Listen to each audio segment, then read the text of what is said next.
The first round of H1N1 vaccinations are now on the market, and later the Jets add another weapon for Mark Sanchez. Welcome to Pride Watch. I'm Samantha Manning, and here's tonight's top story. The first batches of H1N1 vaccines are now available, but a large portion of the public is not sure about getting vaccinated because of potential side effects.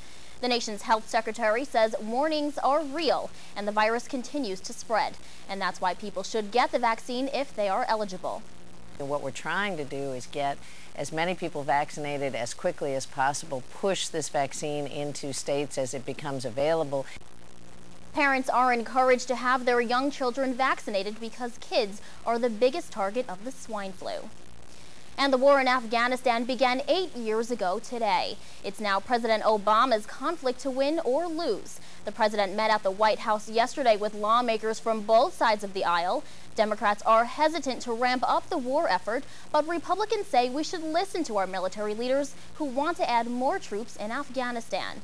Obama's ultimate decision will affect both the front lines abroad and political ones here at home. New York's texting while driving ban will go into effect next month. Senator Charles Schumer wants a similar law to go into effect nationwide. The Democratic senator introduced legislation in July to ban texting while driving all across the U.S. And some students even admit texting is a bad idea.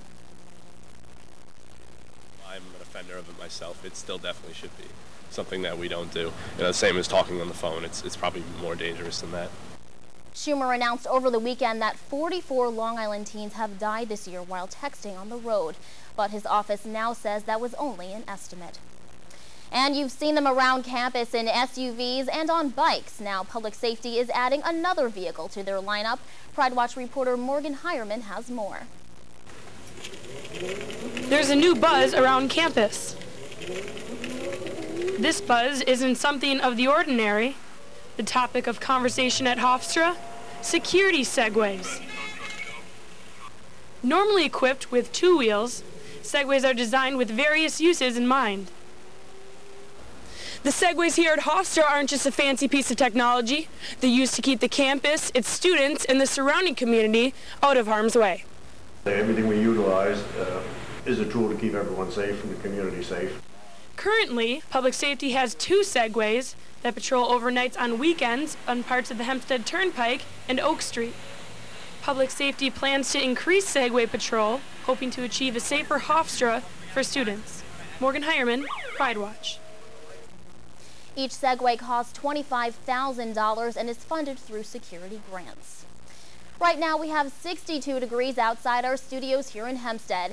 It's windy out there. Let's take a look at your 5-day forecast. Tonight the clouds and wind will stick around with lows in the lower 50s, but tomorrow looks brighter. Expect sunny skies with highs in the upper 60s. Tomorrow night will be partly cloudy with lows in the lower 50s. Friday will be partly sunny with a chance of rain in the morning with highs in the upper 60s.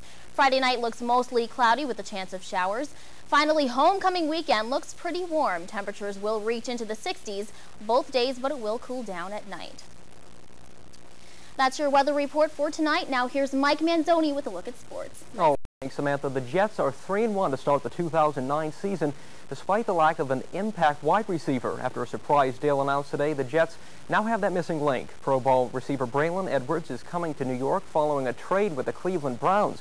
In return for Edwards, Browns will receive Chenzi Stuckey, Jason Trusnick, and 2 future draft picks. Edwards will make his Jets debut Monday night in Miami against the Dolphins. And in baseball, the Yankees' long wait for a first-round playoff opponent is over. Apparently, even 163 games wasn't enough to decide the AL Central champion. It took the Twins 12 innings to come out on top thanks to a game-winning RBI single by Alexi Casilla. The Twins now travel to the Bronx to begin their playoff series tonight. And that's a quick look at sports. Back to you, Samantha. All right, thanks, Mike. I'm Samantha Manning, and that's your Pride Watch report for this evening. Thanks for watching.